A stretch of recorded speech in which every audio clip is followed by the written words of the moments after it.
Hi guys, welcome to my channel. This is Alex, and today I'm going to talk to you about the chapter 1 of behind the scene of Banyamulenge military. So it's just a summary. I'm gonna give you a summary of pretty much what I think is important to know, and then after that I'm gonna keep giving you a summary of each chapter. So if you want to know more about what's in this book, subscribe so you can get to hear about every chapter. It's pretty much a summary, but of course it's my summary. I'm gonna skip some more information because I don't want to make big information for the whole chapter. So I'm gonna just pick up a few information from the chapter. So let's begin. So the first chapter talks about a lot of stuff, but some of what I'm going to tell you is about when Banyamulenge military or Banyamulenge young people who joined the army, when they had contact with the Tutsi rebels in 1980s. So that is what I'm going to talk about. So in 1980s, the RPA or the Tutsi rebels, they were fighting the Hutu government in Rwanda. So they were Tutsi, but they never had the contact with the Banyamulenge or the Congolese Tutsi of South Kivu. Never had the contact. In 1980s, there was no contact. So by 1980s, okay, to make this clear, so in 1980s, Rwanda was ruled by Hutu. Because the revolution in 1959, the Belgium left the country. They took the kingdom from the Tutsi monarchy. They gave to the Hutu, and then the Tutsi rebelled against the Hutu government. They keep fighting. So by 1980, Rwanda was still ruled by the Hutu government.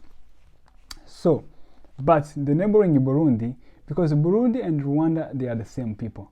They are both Hutu Tutsis people. So in both countries. So 1980s, Rwanda ruled by Hutu, and Burundi ruled by Tutsi. So in 1980s, so many Banyamulenge young people, they came to school in Burundi, because Banyamulenge are Tutsi and Burundi is also ruled by Tutsi. So many Banyamulenge were living in Burundi. They go there to study, to teach, and then they go back to Congo. So just like they are doing right now in Rwanda, they go back to Rwanda, they live there. So pretty much that was what was happening in 1980s. So among the Banyamulenge people who were teaching in Burundi was this name named Mutabazi. He was the first one. He was teaching, and then he had the contact with the RPA, Rwandan Tutsi rebels, Rwandan Patriotic Army. So he joined them. After he joined the RPA, this guy, they started making fun of him. They nicknamed him Muntu.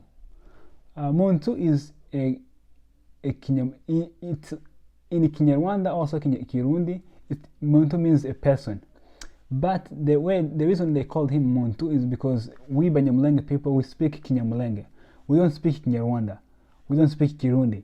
So it's a unique language which is understandable by Burundian people and Rwandan people. So because of his accent, which was weird to them, they nicknamed him by his accent, like Muntu. Muntu means person in Kinyarwanda and Kirundi, but the accent of saying that in Kinyamulenge is like Muntu, whereas in Burundi and Rwanda they say like Muntu. So NTA is like no.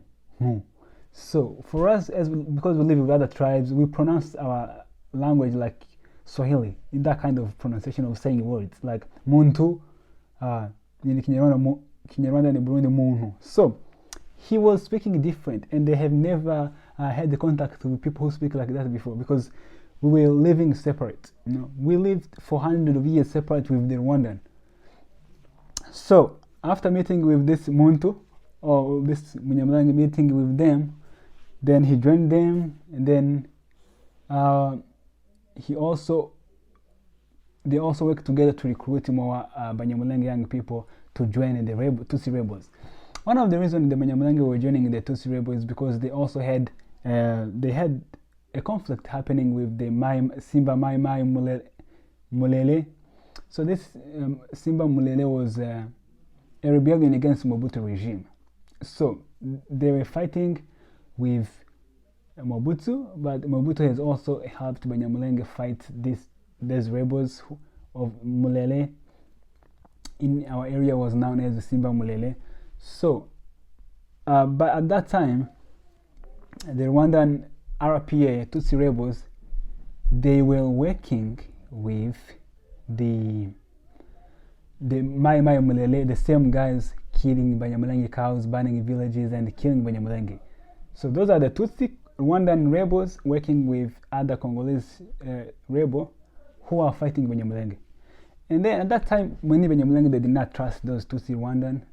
But by late 1980s, when the violence started getting bad in Minembwe, where Banyamulenge live, most of them start joining the RPA, the Tutsi rebels, regardless of the enemies, regardless of them being the ally of the enemies.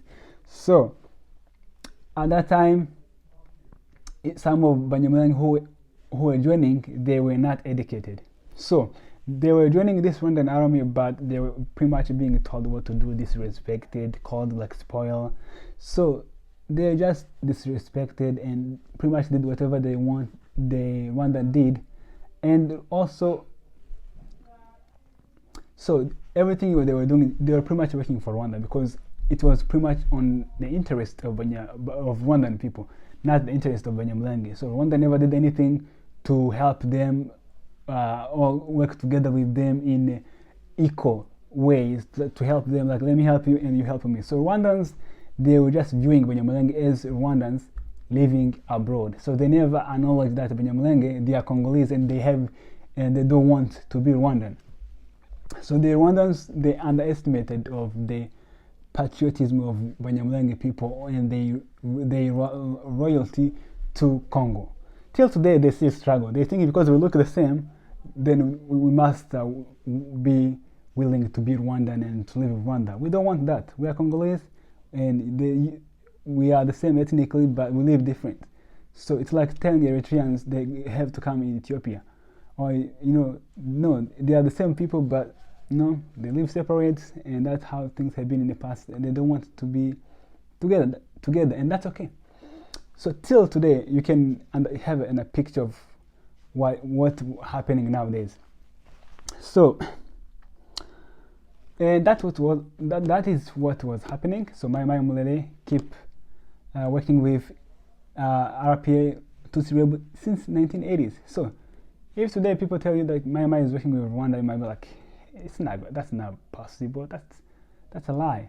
So they did. In the past, they worked together, and even today, they still work together. So, that is pretty much the summary of chapter 1 of this book.